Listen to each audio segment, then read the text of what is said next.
అపోస్తల కార్యములు 7వ అధ్యాయం 59వ వచనాన్ని చదవండి. ప్రభువును గూర్చి మొరపెట్టుచు, యేసు ప్రభువా నా ఆత్మను చేకూర్చుకొనమని స్టెఫెను పలుకుచుండగా వారు అతనిని రాళ్లతో కొట్టిరి. మనం ఒక వ్యక్తిని గురించి ధ్యానం చేసుకోబోతా ఉన్నాం. ఆ వ్యక్తి పేరు స్టెఫెన్. తెలుగులో అయితే స్టెఫెను అని అంటాం, మామూలుగా అయితే స్టెఫెన్. ఎవరండి ఈరోజు మనం ధ్యానం చేసుకోబోయే వ్యక్తి పేరు? చెప్పాలి, ఎవరి పేరు? స్టెఫెన్. అట్లాగే ఈరోజు మనము ఒక వ్యక్తి పేరు, అతని గురించి ఎందుకు బైబిల్లో రాయబడింది, ఎవరు ఈ వ్యక్తి అనే విషయాలను మనం ఈ రోజున ధ్యానం చేసుకోబోతా ఉన్నాం. చూడండి, మనిషి క్రైస్తవుడు అని పిలువబడుతున్నటువంటి క్రైస్తవులు ఎవరైతే యేసుక్రీస్తు ప్రభువుని నమ్మిన ప్రజలుగా మరి లోకంలో చెలామణి అవుతా ఉన్నారో, ఎవరైతే క్రైస్తవులుగా ఈ లోకంలో చెలామణి అవుతా ఉన్నారో వారి బ్రతుకు కంటూ ఒక అర్థం ఉండాలి, వారి పేరుకు ఒక అర్థం ఉండాలి. ఇప్పుడు పుట్టినప్పుడు నా పేరు కళ్యాణ్ బాబే, కానీ ఈరోజు కళ్యాణ్ బాబు కథ వేరు కదా. ఒకప్పుడు కళ్యాణ్ బాబు వేరు, ఇప్పుడు కళ్యాణ్ బాబు. పేరేమో ఒకటే, కానీ పేరు ద్వారా ఎంతో ప్రకటిస్తూ ఉన్నాను దేవుని సేవ, దేవుని నామాన్ని ప్రకటిస్తూనే ఉన్నాం. ఈరోజు మనము కూడా ఈ వ్యక్తిని చూసి చాలా నేర్చుకోవాలి. బైబిల్లో స్టెఫెను గురించి తెలుసుకోవాలంటే కొత్త నిబంధనలో అపోస్తల కార్యములో 7వ అధ్యాయం మనం చదవచ్చు. 6వ అధ్యాయం 7వ అధ్యాయంలో ఇతని గురించి స్పష్టంగా దేవుడు రాసి ఉంచాడు. తన విశ్వాసము, దేవుని గురించి ఎట్లా నిలబడ్డాడు, ఎట్లా దేవుని గురించి ఆరాటపడుతున్నాడు, ఏ రీతిగా దేవుని కొరకు తను చనిపోయాడు అనే విషయాలను ఈరోజు మనం గమనించబోతా ఉన్నాం. హల్లెలూయా. అందరూ శ్రద్ధగా వినాలి, ప్రతి మాట అమూల్యమైన మాటే. కాబట్టి కొంచెం మిస్ అయినా కూడా సబ్జెక్ట్ మీకు అర్థం కాదు. కాబట్టి ఈ సమయంలో ఈ వ్యక్తిని గురించి మనం ధ్యానం చేసుకుంటున్నాం. అయితే మనం చదివినట్టుగా ఈ వ్యక్తి రాళ్లతో కొట్టబడి చంపబడ్డాడు. ఎలా చనిపోయాడైనా? రాళ్లతో కొట్టబడి చనిపోయాడు. మనం ఇక్కడ గమనిస్తే 7వ అధ్యాయము ప్రారంభము నుంచి మనం చదువుతగిన 7వ అధ్యాయము ప్రారంభము నుంచి మనం చదువుతగిన ప్రధాన యాజకుడు ఈ మాటలు నిజమేనా అని అడిగాను. అందుకు స్టెఫెను చెప్పినది ఏమనగా, చూడండి స్టెఫెన్ ఏం చెప్తున్నాడు ఇక్కడ. ఆ ప్రధాన యాజకుడు, నువ్వు చేస్తున్నటువంటి బోధ నిజమేనా? నువ్వు చేస్తున్నటువంటి అద్భుత కార్యాలు నిజమేనా? నువ్వు ప్రకటించే దేవుని గురించి నువ్వు చెప్పే మాటలన్నీ నిజమేనా అని ఆ ప్రధాన యాజకుడు అడిగినప్పుడు స్టెఫెన్ ఏమంటున్నాడు చూడండి. సహోదరులారా, తండ్రులారా వినుడి. ఎంత బాగా గౌరవిస్తున్నాడు చూడండి. సహోదరులారా, తండ్రులారా, తల్లులారా, అక్కల్లారా, చెల్లెల్లారా, ఎంత బాగా గౌరవిస్తూ ఏమంటాడు చూడండి. మన పితరుడైన అబ్రహాము హారానులో కాపురం ఉండక మునుపు మెసొపొతేమియాలో ఉన్నప్పుడు మహిమగల దేవుడు అతనికి ప్రత్యక్షమై, నీవు నీ దేశమునకు నీ స్వజనులను విడిచి బయలుదేరి నేను నీకు చూపబోవు దేశమునకు రమ్మని అతనితో చెప్పాను. అప్పుడు అతడు కల్దీయుల దేశమును విడిచిపోయి హారానులో కాపురం ఉండెను. అన్న, తండ్రులారా, అక్కల్లారా అందరూ వినండి. అబ్రహాముకు దేవుడు ప్రత్యక్షమై చెప్పాడు కదా, నీవు హారాను దేశంలో కాపురం ఉండాలా, నీ స్వదేశాన్ని విడిచిపెట్టాలా, నీ తండ్రిని, నీ కుటుంబాన్ని, నీ ఆస్తిపాస్తులు అన్నిటినీ విడిచిపెట్టి నువ్వు నేను చెప్పిన ప్రాంతానికి రావాలని దేవుడు చెప్పినట్లుగా అబ్రహాము సమస్తాన్ని విడిచిపెట్టి హారానులో కాపురం ఉన్నాడు. అతని తండ్రి చనిపోయిన తర్వాత అక్కడ నుండి మీరు ఇప్పుడు కాపురం ఉన్న ఈ దేశమందు నివసించుటకు దేవుడు అతనిని తీసుకొని వచ్చాను. ఆయన ఇందులో అతనికి పాదము పట్టనంత భూమినైనను స్వాస్థ్యముగా ఇయ్యక, అతనికి కుమారుడు లేనప్పుడు అతని తర్వాత అతని సంతానమునకు దీనిని స్వాధీనపరుచుకుని అతనికి వాగ్దానం చేశాను.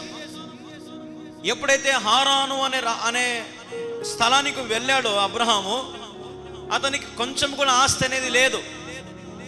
తన పాదము మోపడానికి కూడా సొంత స్థలము లేదు అతనికి. కానీ దేవుడు ఏమని వాగ్దానం చేశాడంట? దీనిని స్వాధీనపరచుకుంటామని వాగ్దానం చేశాడంట. హల్లెలూయా. స్థలము లేని చోట అబ్రహాముకు దేవుడు ఏమని చెప్పాడంట? స్వాధీనపరచుకుంటామని చెప్పాడంట. చెప్పాలి, ఏం చెప్పాడంట దేవుడు అబ్రహాముతో? దేన్ని స్వాధీనపరచుకుంటాడంట? హారానును, ఆ దేశాన్ని, ఆ రాష్ట్రాన్ని, ఆ స్థలాన్ని మరి అంత ధనవంతునిగా దేవుడు చేయాలని ఏం చేశాడు? వాగ్దానము చేశాడు. అలాగే మనం తర్వాత చదివినట్లయితే చదవండి. అయితే దేవుడు అతని సంతానమును అన్ని దేశమందు పరవాసులందరినూ ఆ దేశస్థులను 100 సంవత్సరాల మటుకు వారికి దాస్యమును లోపరుచుకొని బాధ పెట్టుదురా నీవు చెప్పాను. మరియు దేవుడు ఏ జనమునకు వారు దాసులై ఉందురో చూడండి, ఆ జనము నేను విమర్శించదననియు ఆ తర్వాత వారు వచ్చి ఈ చోటనున్న సేవితురని చెప్పాను. ఇదిగో నిన్ను ఈ దేశమంతా దాసులుగా చూస్తారు అని నువ్వు బాధపడద్దు, చింతించద్దు. ఒకానొక సమయంలో ఈ దేశంలో ఉన్న ప్రజలందరూ నీ స్థలంలోకి వచ్చి నీ దగ్గర సేవిస్తారు, నిన్ను సేవిస్తారు. నేను చెప్పేది అర్థమైందా?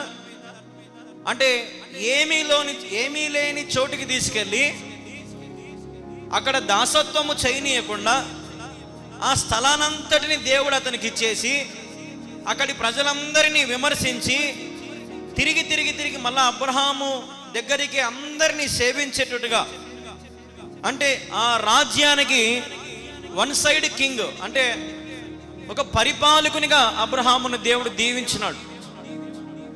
ఒక గొప్ప ఆస్తికర్తగా అబ్రహామును దీవించినాడు. అర్థమైందా? ఎంత గొప్పగా అబ్రహామును ఆశీర్వదించాడు దేవుడు అని ఎవరు చెప్తున్నారు? స్టెఫెను చెప్తున్నాడు. ఎవరు చెప్తున్నారు? స్టెఫెను చెప్తున్నాడు. ఈ మాటలన్నీ అందరి మధ్య నిలబడి అబ్రహాము గురించి చెప్తా ఉన్నాడు. ఆ తర్వాత 8వ వచనం, మరియు ఆయన సున్నతి విషయమై నిబంధన అతనికి అనుగ్రహించెను. అతడు ఇస్సాకును కని ఆ నిబంధన చొప్పున 8వ దినమందు అతనికి సున్నతి చేయించెను. ఇస్సాకు యాకోబు 12 గోత్రము కర్తలని వారికి సున్నతి చేసిరి. ఆ గోత్రములను మత్సరపడి యోసేపునకు ఐగుప్తులోనికి పోవుటకు అమ్మివేసిరి. కానీ దేవుడిలోనికి తోడై ఉండి అతని శ్రమలన్నింటిలో నుండి తప్పించెను. దయను జ్ఞానమును ఐగుప్తు రాజైన ఫరో ఎదుట అతనికి తను అనుగ్రహించినందున ఫరో ఐగుప్తునకును తన ఇంటికంతటికి అతని అధిపతిగా నియమించినాడు. ఐగుప్తు అంతటికి తన ఇంటికంతటికి అధిపతిగా నియమించినాడు దేవుడు.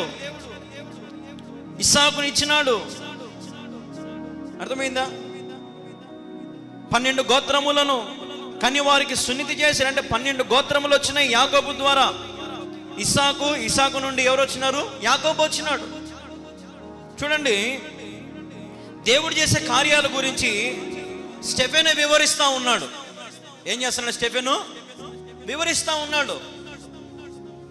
మీరు బాగా గ్రహించగలగాలి. అర్థమవుతుందని ఒకసారి గట్టిగా హల్లెలూయా చెప్తారా? హల్లెలూయా. తర్వాత చూడండి 11వ వచనం, తర్వాత ఐగుప్తు దేశమంతటికి కానాను దేశమంతటికి కరువును బహు శ్రమయు వచ్చేను గనుక మన పితరులు ఆహారము లేకపోయేను. బహు శ్రమ వచ్చిందంట. ఐగుప్తు దేశమంతటా, కానాను దేశమంతటా కరువు వచ్చిందంట, శ్రమలు వచ్చినాయంట. మన పితరులకు ఆహారం లేదు కదా. ఎవరు చెప్తున్నారు ఈ మాట? స్టెఫెను చెప్తున్నాడు. మన పితరులకు ఆహారం లేదు కదా, ఐగుప్తుల ధాన్యము కలదని యాకోబు విని మన పితరులను అక్కడికి మొదటిసారి పంపెను.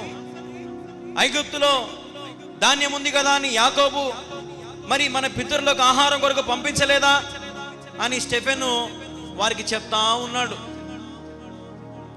అన్ని చెప్తా ఉన్నాడు. దేవుని గురించి సమస్త వివరాలు చెప్తా ఉన్నాడు. తర్వాత మీరు గమనించి కొంచెం కిందికి రండి, కొంచెం లాస్ట్కి వస్తే గిన 54వ వచనం, వారి మాటలు విని కోపముతో మండిపడి అతని చూచి ఏం కొరుకుతున్నారంట ప్రజలందరూ? ఇప్పుడు స్టెఫెను చెప్తా ఉంటే, దేవుని గురించి వివరిస్తూ ఉంటే, దేవుడు చేసిన కార్యాలన్నీ చెప్తా ఉంటే, అక్కడున్న ప్రజలందరూ ఇప్పుడు స్టెఫెను మీద పండ్లు కొరుకుతా ఉన్నారంట. ఈ యూదులంతా స్టెఫెనును అసహించుకుంటున్నారు. ఏంది వీడు యేసు ప్రభు గురించి, దేవుని గురించి ఇంత చెప్తున్నాడే అని పండ్లు కొరుకుతా ఉన్నారంట. తర్వాత అయితే అతడు పరిశుద్ధాత్మతో నిండిన కొనివాడై ఏం చేస్తాడంట? అందరూ పండ్లు కొరుకుతా ఉంటే ఈయన భయపడకుండా ఏం చేస్తున్నాడంట? ఆకాశము వైపు తేర చూచి దేవుని మహిమను, యేసు దేవుని కుడిపార్శ్వమందు నిలిచి ఉండుట చూచి, ఆకాశం తెరవబడుటయు మనుష్య కుమారుడు దేవుని కుడిపార్శ్వం మీద నిలిచి ఉండుటయు చూచుచున్నానని చెప్పెను. చూడండి ఏం చెప్పినాడంటే, ఏకంగా డైరెక్ట్గా అంతమంది పండ్లు కొరుకుతా ఉంటే ఏం చెప్తున్నాడంటే, నేను ఆకాశం వైపు చూసి, దేవుడు చూడండి, యేసు ప్రభు చూడండి, కుడిపార్శ్వం మీద కూర్చొని ఉన్నాడు తండ్రి మీద, ఆకాశం తెరవబడింది, మనుష్య కుమారుడు దేవుని కుడిపార్శ్వం మీద నిలిచి ఉన్నట్టు చూస్తున్నాను నేను అని చెప్తా ఉంటే, అప్పుడు అందరూ చూడండి ఏం చేస్తున్నారు? అప్పుడు వారు పెద్ద కేకలు వేసి చెవులు మూసుకొని ఏకముగా అతని మీద పడి పట్టణపు వెలుపలికి అతనిని వెళ్ళగొట్టి రాళ్ళు రువ్వి చంపిరి. ఏం చేశారంటండి? దేవుని గురించి చెప్తా ఉంటే తట్టుకోలేని వారు ప్రజలు, దేవుడు చేసే కార్యాల గురించి వివరిస్తూ ఉంటే తట్టుకోలేక ఏం చేశారంట? పెద్దలు కేకలు వేసి చెవులు మూసి అందరూ ఒకేసారి అతని మీద పన్నారంట. ఊరి వెలుపలకి వెళ్ళగొట్టారంట, రాళ్ళు రువ్వి అతన్ని చంపారంట. అక్కడ సాక్షులుగా ఎవరున్నారంట? సౌలు అని ఒక యవ్వుని పాదముల వద్ద తమ వస్త్రములు పెట్టిరి. ప్రభువు గురించి మొరపెట్టుచు ఏమంటున్నాడు? ఇప్పుడు చివరి మాట చూడండి, స్టెఫెను పలుకుతున్న చివరి మాట తన జీవితంలో, ప్రభువా నా ఆత్మను చేర్చుకునమని స్టెఫెను పలుకుచుండగా వారు అతనిని రాళ్లతో కొట్టిరి. ఏమని చెప్తున్నాడు చివరి మాట? నా ఆత్మను చేర్చుకో, ప్రభువా నా ఆత్మను చేర్చుకో. తను పలికిన చివరి మాట, ఆ మాట పలుకుతున్న మరుక్షణమే అతను ఇంకా రాళ్లతో కొట్టి చంపేశారు. చూడండి, ఒక చిన్న కంకర్రాయి తగులితేనే మనం ఎంత బాధపడతాం. మనం పాదం కింద ఒక కంకర్రాయి పడింది అనుకో, నాకు నా బొట్నేలు కింద పొరపాటున కంకర్రాయి కానీ ఏదైనా రాయి పడింది అనుకో, నా బొట్నేలు భయంకరమైన నొప్పి తీస్తుంది నాకు. అని నిలబడిపోతాం గట్టినే ఇంకొంచేపు.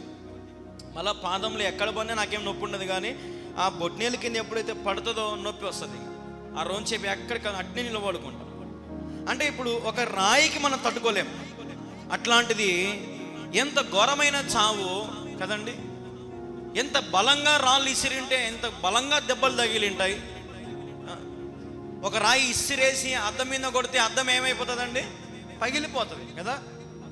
ఈరోజు స్టెఫెను గురించి మనం అదే వింటున్నాం. ఏం వింటున్నామంటే, రాళ్ళు రువ్వుతా ఉన్నారు, రాళ్ళతో కొడుతూ ఉన్నారు, అందం మీద పడి కొడుతూ ఉన్నారు, ఎట్లా పడితే అట్లా చేస్తూ ఉన్నారు. కానీ స్టెఫెను భయపడకుండా, తన ప్రాణం పోతుందని తెలిసి కూడా ఏమంటున్నాడంటే, నా ప్రాణమును నా ఆత్మను నువ్వు చేర్చుకో. చివరి వచనం, అతడు మోకాళ్ళుని ప్రభువా వారి మీద ఈ పాప మోపకమని గొప్ప శబ్దముతో పలికెను. ఈ మాట పలికి నిద్రించెను. హల్లెలూయా. వెంటనే అంత ఘోరమైన చావు, చచ్చిపోతున్న ఆఖరి క్షణంలో కూడా ఏం వంగాడంట? మోకాలు వంగాడంట. మనం మోకాలు నొప్పులు వస్తే చాలు మోకాలు వంగుతామా? వంగం. మనకు ఒక్క రవ్వ ఏదైనా మెడమ నొప్పు, కాలు నొప్పి వస్తే మన ఈయన చచ్చిపోయే ముందర రాళ్లతో కొట్టించుకొని కూడా ఎట్లా వంగాడంటే, ఈయన మోకాలు వంగి ప్రార్థన చేసే అనుభవం. మోకాళ్ళ ప్రార్థన ఎంత శక్తివంతమైన ప్రార్థన అంటే అంత శక్తివంతమైన ప్రార్థన.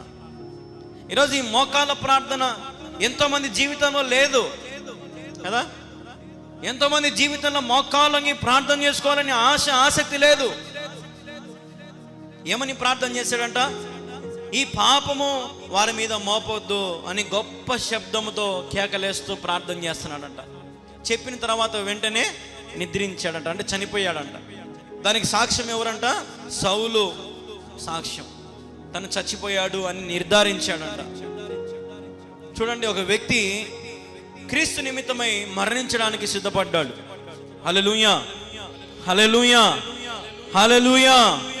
క్రీస్తు నిమిత్తం మరణించాడు, క్రీస్తు నిమిత్తం సమస్తాన్ని విడిచిపెట్టుకున్నాడు, క్రీస్తు నిమిత్తము తన జీవితాన్ని ధారపోశాడు. శత్రువుల ఎదుట నిలబడి దేవుని గురించి వివరిస్తున్న అబ్రహాము గురించి, మళ్ళా కింద చదివితే మోషే గురించి వివరిస్తున్నాడు. అదే 7వ అధ్యాయంలో అనేకుల గురించి వివరిస్తూ ఉన్నాడు. వింటారని, అర్థం చేసుకుంటారని, దేవుని ప్రేమ చెబితే ఏమైనా తెలుసుకుంటారేమోనని ఎంతో ఆశపడ్డాడు. కానీ చివరికి అతని ఆశ అంతా ఏమైంది? నిరాశ అయిపోయింది. స్టెఫెను తన పన్న ప్రయాస అంతా వ్యర్థమైపోయింది. మన బైబిల్ గ్రంథంలో, మన క్రైస్తవులలో మొట్టమొదటి అమరవీరుడు మరి స్టెఫెను గారే. ఘోరమైన చావు కదండి. హల్లెలూయా, హల్లెలూయా. ఘోరమైన చావు. దేవుని పరిచర్య చేస్తూ, దేవుని చిత్తాన్ని జరిగిస్తూ, దేవుని నామాన్ని ప్రకటిస్తూ, పరిశుద్ధాత్మ ప్రేరేపణతో అన్ని చెప్తా ఉన్నాడు. కానీ ఎవ్వరు కూడా తన ప్రసంగాన్ని అంగీకరించలే. ఆ యూదులు వారి విశ్వాసమే గొప్పదనుకుంటున్నారు. స్టెఫెను చెప్పింది గ్రహించలేకపోయారు. స్టెఫెను చెప్తున్నటువంటి మాటలు గ్రహించలేకపోయారు. స్టెఫెనును రాళ్లతో కొట్టి చంపినారు. చూడండి, ఈరోజు మనం కూడా దేవుని బిడ్డలమని పిలువబడుతున్నాం. నా పేరు కంటే ఒక అర్థం ఉండాలి. స్టెఫెను గురించి ఇప్పటికీ మనము వింటున్నాం, ధ్యానిస్తున్నామంటే అతను క్రీస్తు కోసము రోషముగా బ్రతికినాడు. హల్లెలూయా.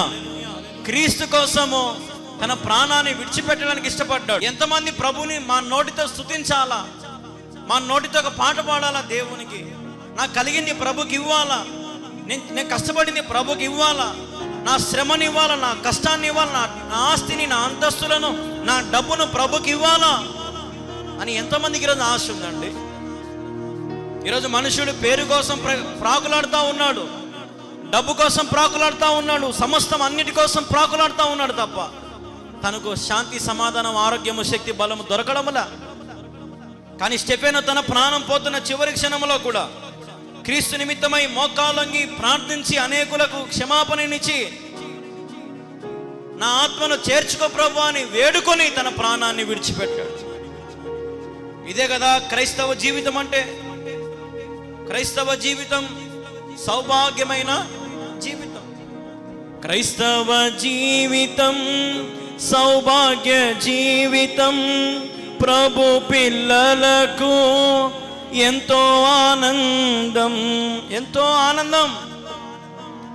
దేవుని సన్నిధిలో ఉన్న సంతోషం, దేవుని సన్నిధిలో ఉండే ఆనందం, దేవుని సన్నిధిలో దొరికే దీవెన, దేవుని సన్నిధిలో దొరికే క్షేమము, ఆదరణ ఎక్కడ దొరకదు మనకు. ఈరోజున ప్రభువుని మనస్ఫూర్తిగా ఆరాధించేవారు తక్కువైనారండి. ఆత్మతో సత్యముతో ఆరాధించేవారు తక్కువైనారండి. ఈ స్టెఫెను తన హృదయంలో నుంచి వచ్చిన ప్రతి మాటను చెప్తా ఉన్నాడు, విశ్వసిస్తారని. అతని ప్రసంగం అంతా విని లాస్ట్కు అతనినే కొట్టి చంపినారండి. చూసారా? ఒక వ్యక్తి మీద, ఒక రాజు ముందర నిలబెట్టినారు స్టెఫెనుని తీసుకెళ్ళి.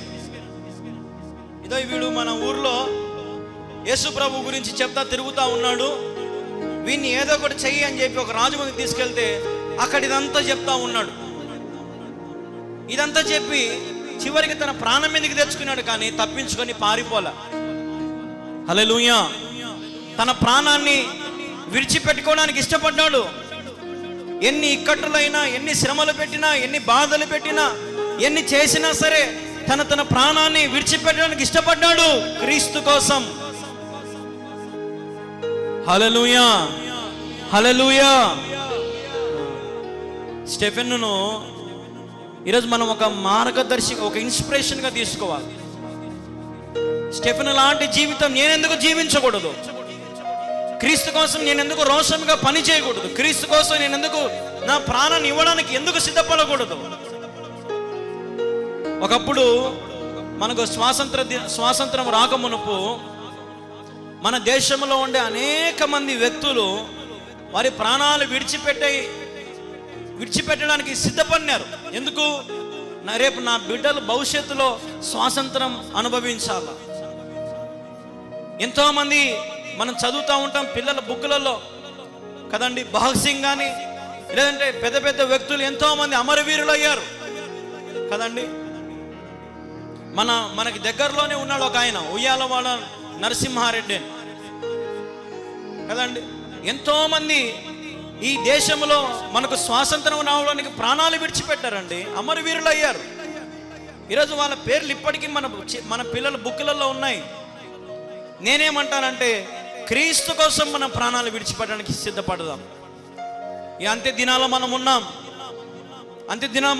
నువ్వు నిలబడిన స్థలంలో దేవునికి సాక్షిగా ఉండాలా. నువ్వు పనికెళ్ళే దగ్గర దేవునికి సాక్షిగా ఉండాలా. నువ్వు ప్రయాసపడుతున్న ప్రతి స్థలములో, ప్రతి చోట, ప్రతి స్థలమందు నువ్వు స్టెఫెను లాగా కనపడాలి అందరికీ. హల్లెలూయా. రోషముగా దేవుని నామాన్ని ప్రకటించాలి.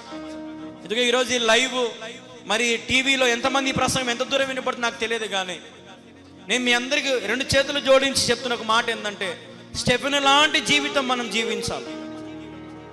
నజరేయుడైన యేసుక్రీస్తు ప్రభువుని ఈరోజు ఎంతో మంది హేళనగా మాట్లాడుతూ ఉన్నారు. మరియమ్మను ఎంతో మంది హేళనగా మాట్లాడుతూ ఉన్నారు. పాస్టర్లు ఎంతో మంది హేళనగా మాట్లాడుతూ ఉన్నారు. సంఘంలోకి వచ్చే విశ్వాసులు, సంఘ పెద్దలు ఎంతో మంది సంఘాన్నే హేళనగా మాట్లాడుతూ ఉన్నారు. మనం వారికి క్రీస్తు ప్రేమను చూపించి క్రీస్తు ప్రేమను వారికి బోధించాలా. క్రైస్తవత్వం అంటే ఒక మతము, ఒక కులము, ఒక జాతి సంబంధించింది కాదు. క్రైస్తవత్వం అంటే ఒక మార్గానికి సంబంధించింది. దేవుని ప్రేమను మనం ప్రకటించాలా. నీ కలిగినది బీదలకిచ్చి, నీ కలిగినది దేవుని ప్రేమను పంచాలా. ఈరోజున క్రైస్తవ జీవితం జీవించే క్రైస్తవులు ఎట్లా జీవిస్తున్నారండి? నాకు తెలిసిన ఒక ఆయన ఉన్నాడు, ఆయనకు దాదాపుగా 1,50,000 రూపాయలు జీతం వస్తుంది నెలకి. అయితే ఆయన గురించి నేను ఇక్కడ చెప్తున్నాను, ఎందుకంటే ఆయన గురించి చూశాను కాబట్టి చెప్తా ఉన్నాను. 1,50,000 జీతం వస్తుంది, కానీ ఒకే ఒక చిన్న రూమ్లో ఉంటాడు, కింద పనుకొని ఉంటారు వాళ్ళంతా. ఆయన అనుకుంటే తన జీతంతో మంచి మంచి ఇల్లు కొనుక్కోవచ్చు, మంచి ఇంట్లో బాడీగా ఉండొచ్చు, ఒక కారు కొనుక్కోవచ్చు, ఒక బండి కొనుక్కోవచ్చు, ఎన్నో చేయొచ్చు. కానీ ఆయన ఆశ ఏంటంటే ఆ వచ్చిన కానుకంతా కూడా పేదలకు, లేదంటే చర్చిలు కట్టేవారికి, లేదంటే ఎక్కడన్నా వాక్యాలు గోడల మీద రాసే వాక్యాలకు. ఇప్పుడు మనం ఎక్కడన్నా ఈ కడప పోయే దారిలో గోడల మీద వాక్యాలు రాసింటారు, యేసు రక్షకుడు, యేసే ప్రభువు అని. ఆ వాక్యాలు రాసింది ఆయనే. పెయింట్ కొనుక్కొచ్చుకొని అర్ధరాత్రులు ఎవరికి తెలియకుండా పోయి వాక్యాలు రాసి ఒక ఉద్యోగస్తుడు చేస్తున్న పని. ఈరోజు ఎంతోమంది ఉద్యోగస్తులు తిని వచ్చే డబ్బు సరిపోక ఇంకా అప్పులు చేసుకొని కదా, అప్పు చేసి పప్పు కూడా ఇంకా ఘనంగా కనపడాలి, ఇంకా గొప్పగా కనపడాలి కదండి. దేవుని గురించి ఖర్చు పెట్టే వాళ్ళు తక్కువ, దేవుని నామాన్ని ప్రకటించేవారు తక్కువ, దేవుని గురించి ప్రయాసపడేవారు తక్కువ. ఈరోజు మనం దీని అన్నింటినీ పరిగణించుకోవాలి. ఒకసారి మనం ఆలోచన చేయాలి వీటన్నిటి గురించి. నేను క్రీస్తు కోసం క్రీస్తు నిమిత్తం నేనేం చేస్తున్నాను? క్రీస్తు కోసం నేను బ్రతుకుతున్నానా? క్రీస్తు కోసం నేను జీవిస్తున్నానా? అసలు నా జీవితం ఎలాగుంది, నా బ్రతుకు ఎలాగుంది అనేది ఒకసారి మనం ఆలోచన చేయాలి. నా పేరు కళ్యాణ్ బాబు. ఒకప్పుడు కళ్యాణ్ బాబు ఇప్పుడు ఒకే మాదిరిగా ఉంటే అది బ్రతుకు కాదు. ఇప్పుడు క్రీస్తు నిమిత్తమై నేను బ్రతకాలి, క్రీస్తు నిమిత్తమై నేను ప్రయాసపడాలా. క్రీస్తు నిమిత్తమై ఎన్నో నిందలు, ఎన్నో హింసలు, ఎన్నో బాధలు మేము పడతానే ఉన్నాం. నేటికి టీవీలో ప్రసంగం చూసి పొద్దుటూరు నుంచి ఒక ఆయన ఫోన్ చేసినాడు రాత్రి 10:30. ఏమని చేశాడంటే, మామూలుగా ఏమన్నాడంటే, చర్చికి తాగి రావద్దంటావు అని అన్నాడు. చర్చికి తాగి రావద్దా? తాగి రావచ్చా? తాగి రాకూడదు, అది తప్పంట ఆయనకి. తాగి రావద్దంటావు చర్చికి, నువ్వేం నేను చెప్పినాను ముందు పొద్దున ఫోన్ చేయి, మళ్ళీ మాట్లాడదాము, ఇప్పుడు రాత్రి కాదులే, పొద్దున ఫోన్ చేయి. పొద్దున ఇంతవరకు ఫోనే రాలే. ఇంకా ఎందుకు రాదు? తాగిన కైపులో ఒక ఆయన వచ్చినాడు ఎదురు దగ్గర నుంచి అంట, తాగి వచ్చి తూగుతా వచ్చినాడు, మిందికి వచ్చి మాట్లాడుతున్నాడు. దూరంగా మాట్లాడు నువ్వు. చూడండి, మన క్రైస్తవులే ఇంట్లో చాలా మంది పటాలు కూడా పెట్టుకుంటారు కదా, యేసుప్రభు పటాలు ఇంట్లో మూలలో బైబిల్లో కూడా ఉంటాయి. కానీ ఆ ఇంట్లో వ్యభిచారం ఉంటుంది, ఆ ఇంట్లో తాగుబోతనం ఉంటుంది, ఆ ఇంట్లో మోసకార్యాలు ఉంటాయి, ఆ ఇంట్లో దొంగతనాలు ఉంటాయి, ఆ ఇంట్లో ఎన్నో ఉంటాయి. నా ఇంట్లో దేవుడు ఉన్నాడు అంటారు, కానీ దేవుడు ఉండే ఇంట్లో మరి మనం ఎట్లుండాలా? ఎంత పరిశుద్ధంగా ఉండాలా? నా హృదయంలో యేసయ్య ఉన్నాడు అంటారు కదా. మరి మన హృదయం ఎంత పవిత్రంగా ఉండాలా? నేను బాప్తిసం తీసుకున్నాను అంటారు. మరి నువ్వు బాప్తిసం తీసుకుంటే క్రీస్తు నిమిత్తం నువ్వు చనిపోయి తిరిగి బ్రతకాల, చనిపోయి బ్రతకాల క్రీస్తు నిమిత్తమై.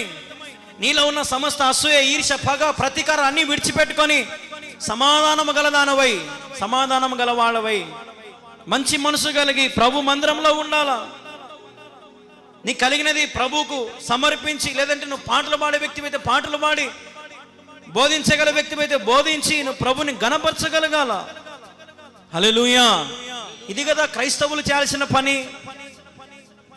ఆదివారం రోజున తిని తాగి పనుకుంటే ఇది సండే అయిపోయింది, ఈరోజు ఎంజాయ్ చేసేసినాము, మందిరానికి పోకుండా ఏం పోకుండా కదండి, అటు ఇటు తిరుగుతూ ఆ పని ఈ పని చేసుకుంటూ కాలక్షేపం చేస్తూ, ఇదే క్రైస్తవ జీవితం?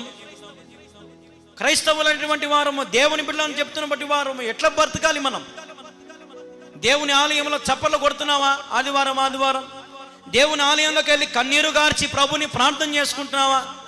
దేవుని ఆలయానికి వెళ్ళి బాప్తిసం తీసుకుని ప్రతి వారం బలలో చేయి వేస్తున్నావా? పిల్లలు లేనప్పుడేమో ఏడ్చి, ప్రభా పిల్లలు, ప్రభా పిల్లలు పుడితే నీకు చర్చిలో భోజనాలు పెట్టించు ప్రభా అనేది. పిల్లలు పుట్టినాక భోజనాలు పెట్టినాక ఇంకా మళ్ళీ 2-3 వారాలకు వచ్చేది, ఇంకా మళ్ళీ చర్చిలో ఊరు కనపడేదే లే. ప్రభా ఉద్యోగం కావాలి ప్రభా, ఉద్యోగం ఈ ప్రభా, ఫస్ట్ జీతం నీకే పంపించా ప్రభా. ఇంకా రెండో జీతం అంతా ఎవరికి పోతుంది? వాళ్ళ సొంత ఖర్చు. ఇంకా రాదు, జీతం రాదు, దశమ భాగం రాదు. ఇంకా ఎందుకు ఖర్చులు? దేవుడు చేసిన మేలులు మర్చిపోయి ఈరోజు మనం తిరుగుతూ ఉన్నాం. స్టెఫెను కూడా తన యవ్వన జీవితాన్ని నేను అనుకుంటా, ఒకవేళ దేవునికి ఇవ్వకపోయి నువ్వు ఉండి ఉంటే ఎంత సంతోషంగా బతికాను అనుకునేవాడేమో. కానీ సంతోషం లోకములో లేనే లేదని గ్రహించినాడు. హల్లెలూయా. సంతోషం లోకములో లేదు, సంతోషం బంధుత్వంలో లేదు, సంతోషం భార్య దగ్గర లేదు, సంతోషం భర్త దగ్గర లేదు, సంతోషం పిల్లల ద్వారా లేదు. ఎక్కడ నీకు సంతోషం దొరకదు. నీ నామములోనే నాకు సంతోషము కలుగుతుంది. హల్లెలూయా, హల్లెలూయా. యేసయ్య నామములోనే సంతోషం. ఇదిగో ఈ రోజున దేవ సేవకునిగా నేను చెప్తున్నాను, దేవుని చిత్త ప్రకారంగా జీవించండి. నీ దేవుడు, నా దేవుడు ఏమి ఉద్దేశించాడో నీ జీవితం, నా జీవితాన్ని అట్లా బ్రతకాలి. ఆయన ఉద్దేశాన్ని నెరవేర్చండి, ఆయన ప్రణాళిక నెరవేర్చండి, ఆయన క్రియలు నెరవేర్చండి, ఆయన ఉద్దేశాలు నెరవేర్చండి, ఆయన తలంపులు నెరవేర్చండి. ఈ లోకంలో ఉన్నంతకాలం ప్రభు కోసం మనం బ్రతికితే నిజంగా నీ కొరకు నా కొరకు కూడా ఆకాశ వాకిలు తెరవబడతాయి. హల్లెలూయా, హల్లెలూయా. స్టెఫెను కళ్ళతో చూశాడు, ఆకాశం వాకిలు తెరవబడ్డాయి. మనుష్య కుమారుడు తండ్రి కుడిపార్శ్వం మీద కూర్చొని ఉన్నాడంట. చూడండి, తన కళ్ళతో చూశాడు. దాని అర్థమైంది, నేను ఇప్పుడు అక్కడికి వెళ్ళబోతున్నానని నిరీక్షణ అతనికి ఉంది. నేను ఇప్పుడు ఈ ప్రజలందరూ నన్ను చంపినా నేను పరలోకంలో ఉంటానని నిరీక్షణ అతనికి ఉంది. క్రైస్తవులం అని పిలువబడుతున్న మనం చర్చిలలో కితకితలాడుతూ ఉంటారు కదా, కొంతమంది అయితే నిండిపోయి ఉంటారు కొన్ని సంఘాలలో కదా. ఎంతమంది పరలోకానికి పోతారు కదండి? నీకోసం ఆకాశ వాకిలు తెరవబడతాయా? నీకోసం ప్రభు రాజ్యము ఆ వాకిలు తెరవబడతాయా? దేవుని నామాన్ని ప్రకటించండి, దేవుని గురించి ప్రకటించండి, దేవుని గురించి ఆలోచన చేయండి అని చెప్తే, మనం ఇతర మతాలు, ఇతర దేవుళ్ళు పోయే స్థలాలకు మనం పోయి కదండి, ముక్కుబళ్ళని అవి ఇయని అవి చేసి ఈ చేసి కదండి, ఆదివారం పూట ప్రభు సన్నిధికి వెళ్ళకుండా, లేదంటే ప్రభు సన్నిధిలో గడపకుండా ఈరోజు ఎంతోమంది వారి జీవితము లోకములో బ్రతుకుతూ ఉన్నారు. నాతో ఒక ఆయన అంటా ఉన్నాడు, మాకు బిడ్డ పుట్టింది, మేము ఫలానా దేవుని దగ్గర పోయి దర్శనం చేసుకొని వచ్చినాం అన్నాడు. పేరుకేమో క్రైస్తవుడే, కుటుంబంలో అందరూ చర్చికి పోయి బాప్తిసాలు తీసుకున్న వాళ్ళే, కానీ ఆడికి పోయి ఇచ్చినారంట, ఎక్కడికో పోయి చేసుకొని గుండ్లు కొట్టుకొని వచ్చినారంట. చూడండి ఏం ప్రయోజనం.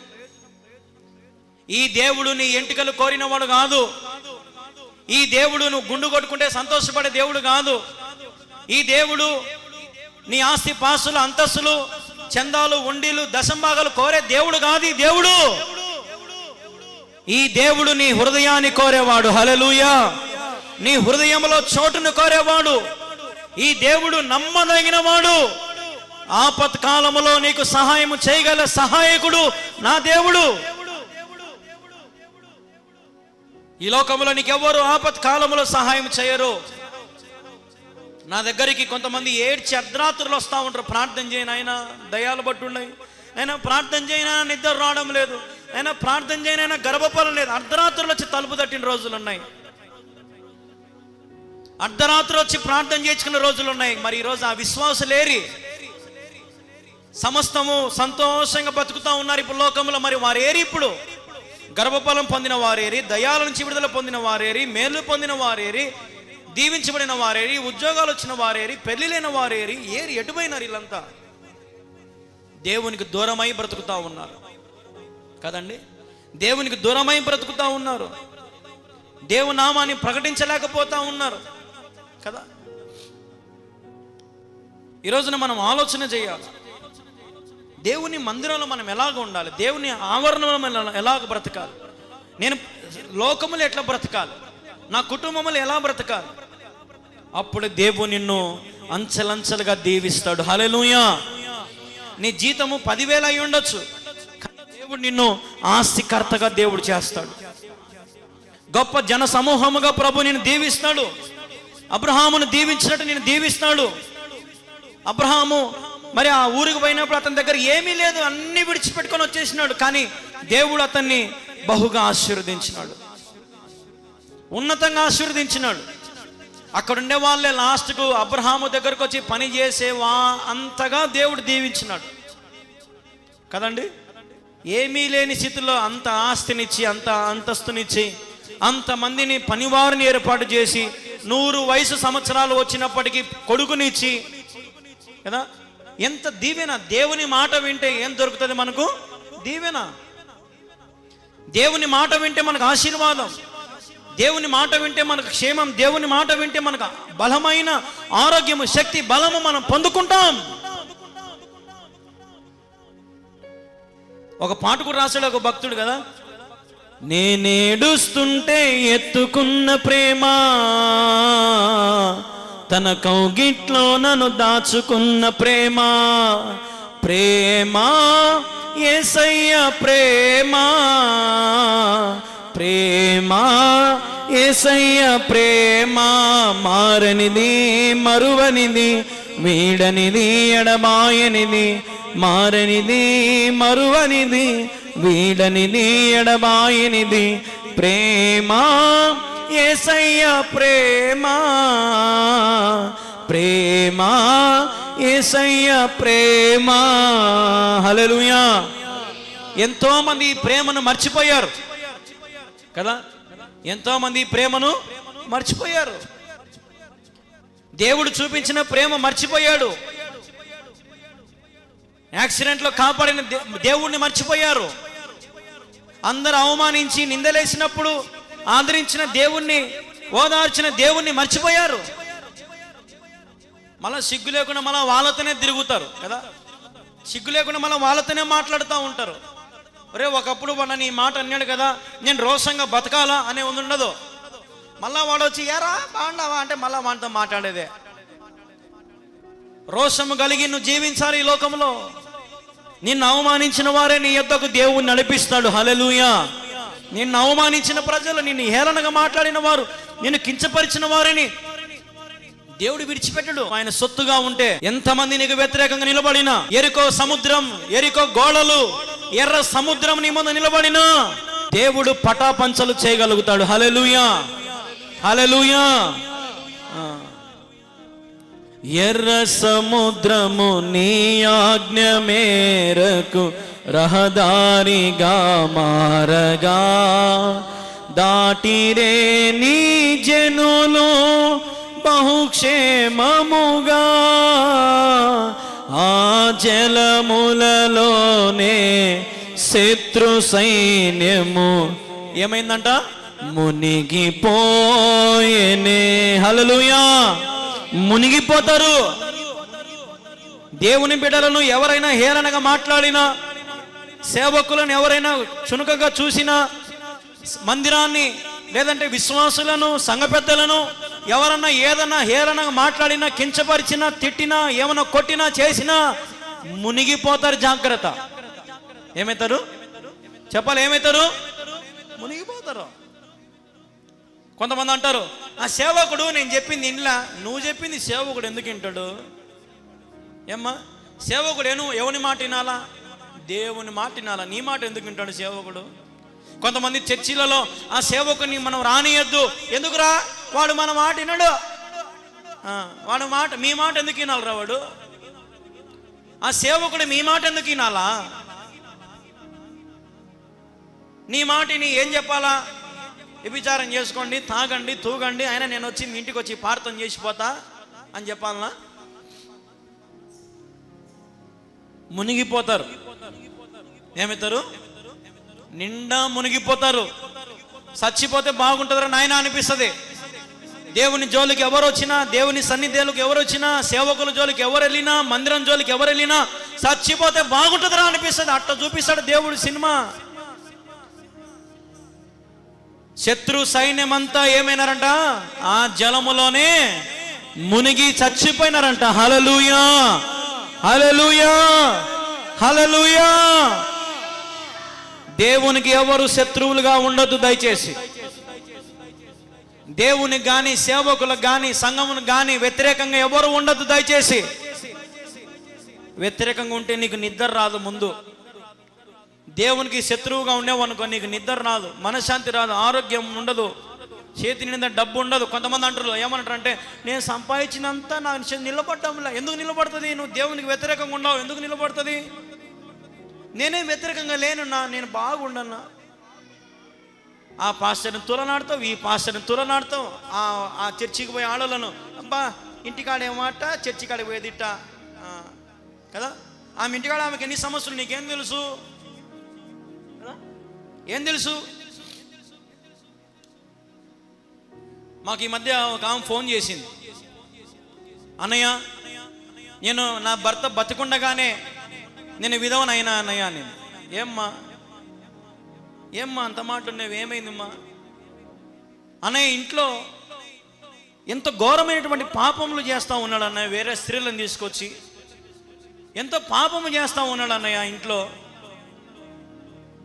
లేనిపోని సమస్య నాకు చుట్టుకుంటా ఉందన్నయ్య. పక్కింటోళ్ళు, ఎదురింటోళ్ళు అందరూ నన్ను కూడా తప్పుడుదని అనుకుంటా ఉన్నారు అన్నయ్య. అందుకని నేను విధవనైపోయినా అన్నయ్య. నాకు నా భర్త లేడనుకున్నాను అన్నయ్య. నా కోసం ప్రార్థన చేయన్నయ్య కదా. ఇప్పుడు మరి ఆమె మంచిదే, వాడు మంచోడా? ఆమె మంచిది. అటంటంతో సంసారం ఎవడు చేస్తాడు? ఇంట్లోకే తెచ్చి మందు తాగేటోళ్ళు ఎంతమంది లేరు? భార్యల ముందరనే, పిల్లల ముందరనే సిగరెట్లు, బీడీలు, మందు తాగేటోళ్ళు ఎంతమంది లేరు? దరిద్రులు. పిల్లల ముందరనే అసహ్యమైన బూతులు, అసహ్యమైన బట్టలు కదా. పిల్లల ముందరనే, బంధువుల ముందరనే రోత మాటలు, రోత పనులు, రోత వ్యవహారాలు కదండి. ఎట్లా సంసారం చేస్తారండి? ఎట్లాగా నిన్ను లోకంలో మంచివానిగా గుర్తిస్తారండి? ఎట్లా నిన్ను లోకంలో ప్రేమిస్తారండి? నువ్వు మంచివాడవైతే నీ చుట్టూ అందరు ఎవరు చేరుతారు? మంచివారు చేరుతారు. నువ్వు మంచివాడవైతే నీ చుట్టూ ఎవరు చేరుతారు? మంచివారే చేరుతారు. నువ్వు చెడ్డవాడివైతే నీ చుట్టూ 100 మంది ఉంటారు. ఎందుకు? చెడ్డోళ్ళంతా నీ కాని ఉంటారు. ఇంకా మంచికి కాలం తక్కువ, కానీ ఒకానొక సమయంలో దాని పవర్ చాలా ఉంటుంది. హల్లెలూయా. ఆ సత్యమే మిమ్మల్ని స్వతంత్రులుగా చేస్తుంది. దేవునికి మహిమ కలుగును గాక. హల్లెలూయా. ఆ సత్యమే మిమ్మల్ని స్వతంత్రులుగా చేస్తుంది. నీ మంచితనమే మిమ్మల్ని స్వతంత్రులుగా చేస్తుంది. మీ యథార్థతనే మిమ్మల్ని స్వతంత్రులుగా చేస్తుంది. మీ భక్తి, మీ విశ్వాసము మిమ్మల్ని యథార్థవంతులుగా చేస్తుంది. బ్రతికుండగానే స్టెఫెనులాగా జీవించండి. క్రీస్తు కొరకు రోషముగా బ్రతకండి. క్రీస్తు నిమిత్తం హింసైనా, నిందైనా, వ్యాధైనా, బాధైనా, కరువైన, ఖడ్గమైన, ఉపద్రవమైన ఏది సంభవించినా నా దేవుడు నాకుండగా నాకు ఈ లోకంలో భయమే లేదు. హల్లెలూయా. తను చచ్చిపోవడానికి సిద్ధపడ్డాడు, తన ప్రాణం విడిచిపోవడానికి సిద్ధపడ్డాడు దేవుని కోసం. ఈరోజు నువ్వు సిద్ధంగా ఉన్నావా?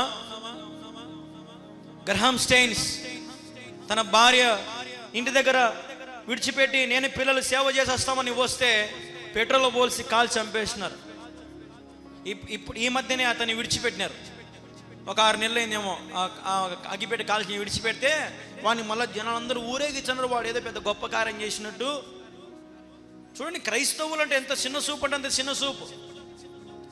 మన గురించి మాట్లాడేవాడు అసెంబ్లీలో లేడు, మన గురించి మాట్లాడేవాడు పార్లమెంట్లో లేడు, మన గురించి ఎవడన్నా అట నోరెత్తి చెప్పేటోడు ఎవడూ లేడు. మన గురించి మణిపూర్లో అంత జరిగితే ఒక నాయకుడన్నా ముందుకు వచ్చినాడా? క్రైస్తవులు గొంతులు కోస్తూ ఉంటే, మందిరాలు కూలుస్తూ ఉంటే, మన ఆంధ్రప్రదేశ్లో కూడా ఎన్నో మందిరాలు ఈ మధ్య కూల్ చేసినారంట, పర్మిషన్లు లేవని. చూడండి, మనకే పర్మిషన్లా. దేవుని గురించి ఈరోజు ఎంతో మంది దేవునికి శత్రువులు అయిపోతున్నారు. జాగ్రత్త, మునిగిపోతారు, ఇబ్బందులు పడతారు. దేవునికి వ్యతిరేకంగా ఏ పని చేయొద్దు. దేవుని ప్రేమించండి, దేవుని ఆరాధించండి, దేవుని మహింపరచండి.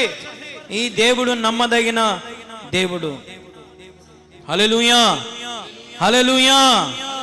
ఈ స్టెఫెనును ఈరోజు మనం గణపరచాల. ఈ స్టెఫెను చేసిన కార్యాలను మనం తెలుసుకోవాలి. తను మొట్టమొదటిగా క్రీస్తు నిమిత్తమై హతసాక్షి అయ్యాడు.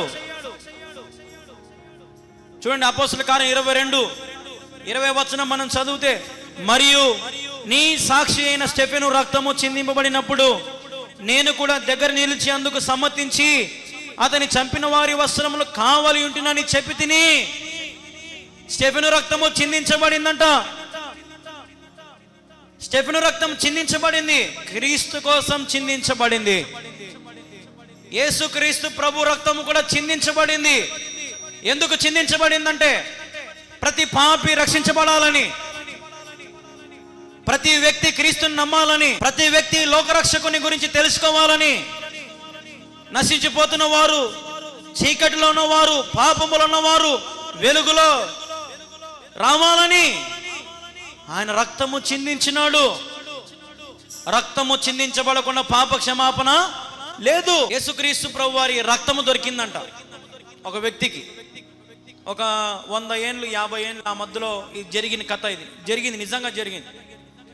యేసుక్రీస్తు ప్రభు వారు ఆ కొండ మీద రక్తం కార్చినప్పుడు ఆ రక్తము దొరికిందంట. అది తీసుకొని పోయి ల్యాబ్కి తీసుకొని పోయి, జరిగింది బాగా వినండి, ల్యాబ్కి తీసుకొని పోయి రక్తం శాంపుల్స్ ఇచ్చినాడంట. ఈ రక్తాన్ని పరీక్షించండి అని. ఎవరిది రక్తము మళ్ళీ ఎత్తలే, ఒకసారి చూడు ఇది ఏందో. ఆ రక్తం అంతా చూస్తే పురుషుని యొక్క సంబంధించినవి ఏవి ఆ రక్తంలో లేవంట. ఎందుకు? యేసు ప్రభు ఎవరి ద్వారా వచ్చాడు? కేవలం ఒక స్త్రీ ద్వారా వచ్చాడు. ఆయన XY అనే ఉంటాయి, కేవలం X క్రోమోజోములు మాత్రమే ఆ రక్తంలో కనపడుతున్నాయంట. ఇది పెద్ద ఆశ్చర్యమైన విషయము. మామూలుగా అయితే 23, 24 ఉండాలా, అట్లాంటి సగమే ఉన్నాయి, 13 ఉన్నాయి. అది కూడా కేవలము స్త్రీకి సంబంధించినట్టే ఉన్నాయి. మరి ఇంకా ఒకటి ఏంటంటే ఆ రక్తము నేటికి సజీవమై ఉందంట. హల్లెలూయా. ఆ రక్తంలో ఇప్పటికీ ప్రాణం ఉందంట. దాన్ని ల్యాబ్లో పెట్టినారంట ఆ రక్తాన్ని. నేను చెప్పేది అబద్ధం కాదు, మీరు యూట్యూబ్లో కొట్టుకొని చూసుకోండి. ఎందుకు నేను చెప్పే ప్రసంగం కొన్ని కోట్ల మంది టీవీలో వింటారు కాబట్టి నేను మ్యాక్సిమం అబద్ధాలు చెప్పను, కథలు చెప్పను, పిట్ట కథలు చెప్పను. నేను ఖచ్చితంగా పరిశీలించే చెప్తా. ఆ రక్తం ఇప్పటికీ సజీవంగా ఉందంట. ఆ రక్తంలో కేవలం స్త్రీకి సంబంధించినటువంటి కణాలు మాత్రమే ఉన్నాయంట. మరి ఎట్ట బతికినాడు? ఎందుకంటే ఆయన మనుష్య కుమారుడు, కానీ మనుష్య రూపములటువంటి దైవ స్వరూపి ఆయన. హల్లెలూయా, హల్లెలూయా, హల్లెలూయా. రక్తము చిందించబడింది, పరిశుద్ధిని రక్తం, నిష్కలంకమైన రక్తం, పాపము లేని రక్తం నీ కొరకు నా కొరకు చిందించబడింది. ఇంకా మారవా? ఇంకా చాలా మంది మారకుండా ఉన్నారు. సరే, మారకుండా ఏం సాధిస్తావు? రేపు తాగుతావు, ఎల్లుండి తాగుతావు, ఒక సంవత్సరం తాగుతావు, ఒక 5 ఏళ్ళు తాగుతావు, 10 ఏళ్ళు తాగుతావు. ఒకనొక రోజున ఏమంటారు డాక్టర్లు? నువ్వు తాగితే మాత్రం రేపే చచ్చావు అంటారు కదా. ఎంకలన్నీ బయటపడి కండంతా పోయి శవం మాదిరి నీళ్ళకపోయి కదా. ఎంత ఘోరమైన సాగు. కొంతమందిని చూస్తే తాగుబోతులు, తిరుగుబోతులు, ఈ వ్యభిచారులను చూస్తే వాళ్ళకి ఒళ్ళంత గుల్లలు, పుండ్లను వచ్చి, ఎయిడ్స్ వచ్చి కదా. తెలిసి కూడా పాపము ఇంకొకరికి అంటిస్తుంది. దీనికి వచ్చిన ఎయిడ్స్ ఇంకొకరికి అంటిస్తుంది. తెలిసి కూడా నాలో ఎయిడ్స్ ఉంది, నేను పక్కన ఉండేది మంచిది అనుకోదు, ఎవరినో ఒకరికి అంటించిపోతుంది ఎయిడ్స్. ఎందుకు నేను చచ్చిపోతానా, వాడు చావాలి, వానికి అదే రోగం రావాలి. సిగరెట్ తాగేదాని ప్యాకెట్ మీద ఉంటుంది, ఏమని ఉంటుంది, పొగ త్రాగుట మంచిది కాదు, ఊపిరితిత్తులకు మంచిది కాదు అని ఉంటుంది కదా. మన ఊపిరితిత్తులు పాడైపోతే ఏం బతుకుతావు? ఒక ఆయన ఊపిరి తీసుకోలేక ఏం చేశారంటే ఈ ఊపిరితిత్తులు తీసేసి బుడ్డ మాదిరి పెట్టినారు. ఒకటి బుడ్డ బయట ఇటు ఆలాడుతుంది. ఊపిరి తీసుకుంటేనేమో మొత్తం ఇంత ఉబ్బుతుంది, ఊపిరి వదిలితే మళ్ళీ మొత్తం పోతుంది. ఏందది జీవితం? దేవుడు ఇంత మంచి జీవవాయువులు, ఇంత చక్కగా శరీరము, ఇంత చక్కగా అవయవాలు, ఇంత చక్కగా ప్రభు మనకి ఇస్తే ఈ శరీరాన్ని మనం ఎట్లా చూసుకోవాలా? ఈ జీవన దాతను మనం ఎట్లా ఆరాధించాలి? ఈ బ్రతుకునిచ్చిన దేవుని మనం ఎలాగ మహిమపరచాలి? గర్వఫలం దేవుడిచ్చి బహుమానం. ఈ బహుమానం మనకు ప్రభు ద్వారా కలిగింది. ప్రభు ద్వారా ఈరోజు మనం జీవిస్తున్నాం, ప్రభు ద్వారా మనం జన్మించినాం, ప్రభు ద్వారా ఈ లోకాన్ని మనం విడిచిపెట్టాలి. మరి ఈరోజు ఎంతమంది స్టెఫెన్ లాగా చనిపోవాలని ఇష్టపడుతున్నారు? స్టెఫెన్ లాంటి జీవితం జీవించి ఎంతమంది ఇష్టపడుతున్నారు? ధైర్యంగా రాజు ముందర ప్రసంగం చెప్తా ఉన్నాడు, ధైర్యంగా అందరి ముందరు అక్కలారా తండ్రులారా అని ప్రేమతో చెప్తా ఉన్నాడు దేవుని గురించి. ఈరోజు కళ్యాణ్ బాబు కూడా అంతే, 5 ఏళ్ల నుంచి కుయ్యో మొర్రో అని మొత్తుకొని చెప్తానే ఉన్నాడు కదా. మొత్తుకొని చెప్పని రోజు లేదు. ఊరికే పైకేమో ప్రసంగాలు భలే చెప్తాడు కళ్యాణ్ బాబు కదా. ఆ ప్రసంగం విని నువ్వేం మారినావు? ఎంతమంది నువ్వు చర్చికి నడిపించగలిగినావు కదా. కళ్ళెదురుగానే మందిరం ఉంటుంది, మనం యాడికి పోతాం, ఆటోలు వేసుకుని పక్కకు ఊర్లోకి పోతాం. కళ్ళ ముందరనే దేవుడు ఇంత గొప్ప మందిరం కట్టిస్తూ ఉంటాడు, కానీ ఈ మందిరంలో మోకాళ్ళకి ప్రార్థన చేసుకోం కదా. ఎక్కడికెక్కడికో పోయి ప్రార్థన చేసుకుంటా ఉంటాం. దేవుడు చేసే కార్యాలు మన కళ్ళ ముందర ఉన్నా కూడా చూడలేనటువంటి గుడ్డివారిగా ఈరోజు మనం ఉన్నాం. 5 ఏళ్ళు సేవ. నేను ఒక్కోసారి అనుకుంటా ఉంటా, ప్రభా 5 ఏళ్ళు సేవ చేసినా కదా ప్రభా, ఇంత పెద్ద మందిరం కట్టిస్తా ఉన్నావు, ఏరి ప్రభా జనాలు. ప్రభు అంటున్నాడు, నీ సత్యాన్ని వాళ్ళు తీసుకోలేకపోతున్నారంట. నేను చెప్పే మాటలు, నేను చెప్పే సత్యము తీసుకోలేకపోతున్నారు, జీర్ణించుకోలేకపోతున్నారు. బా ఇంత ఖచ్చితంగా వాక్యం చెప్తే ఎవడు పోతాడు? ఇంత ఖచ్చితంగా బతకాలంటే ఎవడు బతుకుతాడు? ఖచ్చితంగా 9కి రమ్మంటే ఎడబోతారు కదా. ఖచ్చితంగా బతకండ్రా. మనకు మళ్ళా బంగారం మాత్రం ఖచ్చితమైన బంగారం కావాలి, ఖచ్చితమైనటువంటి మంచివి కావాలా, స్వచ్ఛమైనవి కావాలా కదా. మామిడి పండ్లు మంచిది కొనుక్కుంటామా, కుళ్ళిపెండు కొనుక్కుంటామా? మంచిది కొనుక్కుంటాం. మరి మంచి జీవితం జీవించండి మాత్రం ఇది తప్పు. కుళ్ళిపోయిన మామిడి పండ్లు తీసుకోవాలంటే మాత్రం ఎన్నిక్కిపోతావు. మంచిగా బతకండి అంటే మాత్రం మంచిగా బతకనికి చేత కాదు కదా. మంచిగా బతకాలంటే ఈరోజు పెద్ద కథ ఏం కాదు, చాలా ఈజీ.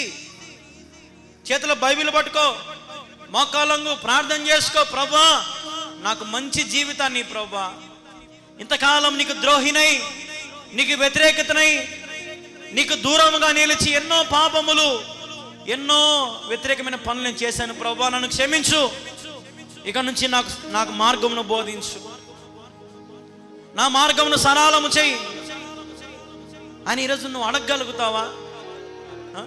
ఈరోజు నువ్వు ప్రభు నిన్ను దీవించాలని, ప్రభు నిన్ను ఆశీర్వదించాలని ఆయన ఆశపడతా ఉన్నాడు. ప్రభు నిన్ను హెచ్చించాలని ఆశపడతా ఉన్నాడు. ప్రభు మన జీవితంలో గొప్ప కార్యాలు చేయాలని ఆశపడతా ఉన్నాడు. మరి ఎందుకు ఈరోజు నన్ను ప్రభుని ప్రకటించలేకపోతున్నావు? అన్ని జనుల ఎదుట ఎందుకు నిలబడలేకపోతున్నావు? దేవుడేమని అన్ని జనుల ఎదుట నిలబెట్టాలని ఆశపడతా ఉన్నాడు. అంటే అన్ని జనులు అంటే ఎవరు? ఇతర మతాల ముందర నిన్ను నిలబెట్టాలని. కానీ మనం ఇటుపై నిలబడతాం. అయ్యా అంత సాయం చేయ, పెళ్ళి పెట్టుకోవడం,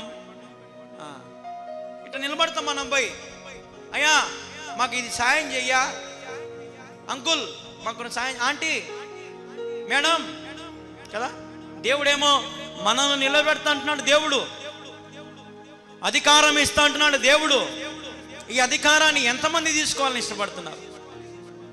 ఈ అధికారం ఎంతమందికి కావాలా? కళ్యాణ్ బాబు అధికారం తీసుకున్నాడు కాబట్టి, ఈ అధికారమును బట్టి నేను దేవుని నామాన్ని ప్రకటిస్తున్నాను కాబట్టి నా ద్వారా దేవుడు అనేకమైన గొప్ప కార్యాలు జరిగిస్తూ ఉన్నాడు. హల్లెలూయా.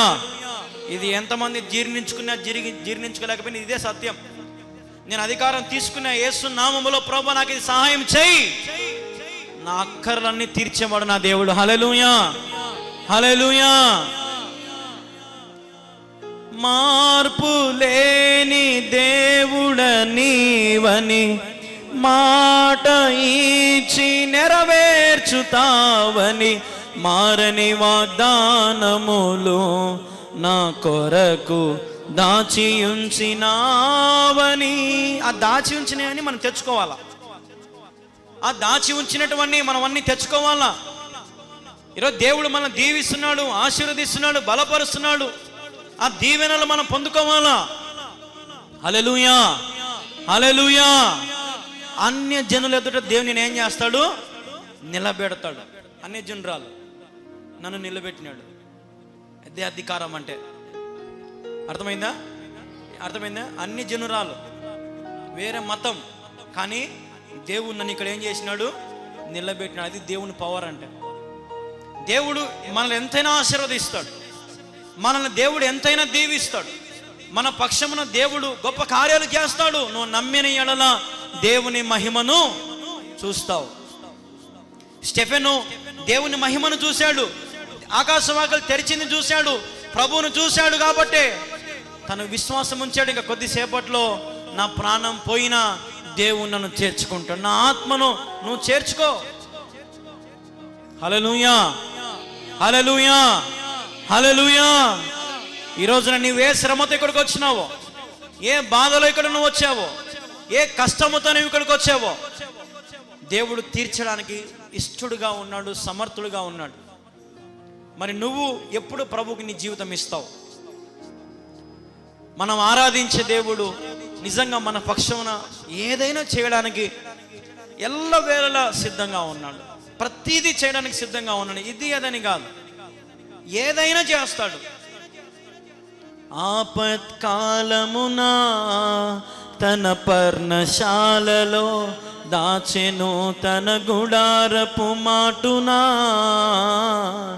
నన్ను దాచెను. నన్ను దాచే దేవుడు, కంటికి రెప్పలా కాపాడే దేవుడు, నన్ను ఎంతైనా పోషించే దేవుడు, బలపరిచే దేవుడు. ఆయనకు భయపడండి, మనుషులకు కాదు. లోకంలో ఉన్న వ్యక్తులకు వాళ్ళ ద్వారా ఏం జరగదు. మనం ఆరాధించే దేవుడు మనకు ఉన్నాడు కాబట్టి మనకు సహాయం చేస్తాడు. రోషము కలిగి స్టెఫెను లాగా ఉండండి, రోషము కలిగి స్టెఫెను లాగా పోరాడండి. మీ ప్రాణాన్ని విడిచిపెట్టుకుని సిద్ధపడండి. నేను సేవకు వచ్చిన మొదటి రోజే అనుకునే, ప్రభా నన్ను నీ చిత్తంలో ఎంతవరకు నా ఆయుష్ ఉంటే ఆ చివరి క్షణం వరకు నన్ను వాడుకో. నీ కొరకు నేను చావడానికైనా సిద్ధమే, నీ కొరకు సమస్తాన్ని విడిచిపెట్టుకోవడానికి సిద్ధమే, నీ కొరకు ఏదైనా గొప్పగా చేయాలని ఆశ నాలో ఉంది. ప్రభా నాకు సహాయం చేయి. దేవుడు నాకు ఒక వారం నుంచి ఒకే ఒక దర్శనం ఇస్తా ఉన్నాడు, ఇంకొక మందిరం కట్టమని. ఇంకొక మందిరం ఏంది ప్రభా? ఇదే మందిరం ఇంకా పూర్తి కాలేదు కదా ప్రభా. ప్రభా అంటున్నాడు, నువ్వు టౌన్లో ఒక మందిరం కట్టాలా. ప్రభా అది నాతో సాధ్యమయ్యేది, నా వల్ల ఏదైనా ప్రభా, నేను చేయగలుగుతానా ప్రభా, నా వల్ల కాదేమో ప్రభా, ఇదే పూర్తి చేయలేకపోతున్నాను కదా ప్రభా. ప్రభు అంటున్నాడు, నువ్వు చేయగలుగుతావు. వారం నుంచి ప్రభు ఇదే నాకు దర్శనం ఇస్తా ఉన్నాడు. టౌన్లోకి పోయి ఏదైనా సభ పెడదామంటే బాడిగలు 25,000, 30,000, 40,000. ప్రార్థన చేస్తున్నాం, ప్రభా ద్వారాలు తెరచు ప్రభా, నీ ఇష్టం నీ చిత్తం, నన్ను వాడుక యేసయ్యా, నన్ను వాడుక యేసయ్యా అని మేము మీరు దర్శనము కలిగి ఒక గురి కలిగి బ్రతకండి. ఏదో బ్రతుకుతుంది కదా, జీవితం పోతుంది కదా, రోజులు పోతున్నాయి కదా అని ఏదో జీవిస్తున్నామంటే జీవించద్దు. ఈరోజు నేను ప్రభువుకు తగినట్టుగా ఉన్నానా? ఈరోజు నేను ప్రభువుకు ఇష్టనిగా ఉన్నానా? అట్లాంటి ప్రార్థన చేసుకుని జీవించండి. ప్రభు మిమ్మల్ని ఆశీర్వదించును గాక. అందరు కళ్ళు మూసుకోండి, ప్రార్థన చేసుకుందాం. మా ప్రియమైన యేసయ్యా నీకు వందనాలు, స్తోత్రాలు తండ్రి. ఇదిగో ప్రభా ఈ సమయంలో మా ఆత్మ ప్రాణ దేహములను ప్రభా బలపరచండి, స్థిరపరచండి, ఆశీర్వదించండి అయ్యా. విన్న వాక్యాన్ని నీరు కట్టి ఫలింప చేయండి ప్రభా. మరి మేము కూడా స్టెఫెను వలె నీ కొరకు హతసాక్షులు అవ్వడానికి సిద్ధపడడానికి సహాయము చేయండి. నీ బలమైన సన్నిధి నీ బలమైన మాటలతో మమ్మల్ని బలపరిచినావు, తృప్తిపరిచినావు. అందుని బట్టి నీకే మహిమ తెలియపరచుకుంటూ నజరేయుడైన యేసుక్రీస్తు నామములో ప్రార్థిస్తున్నాను తండ్రి. ఆమేన్, ఆమేన్.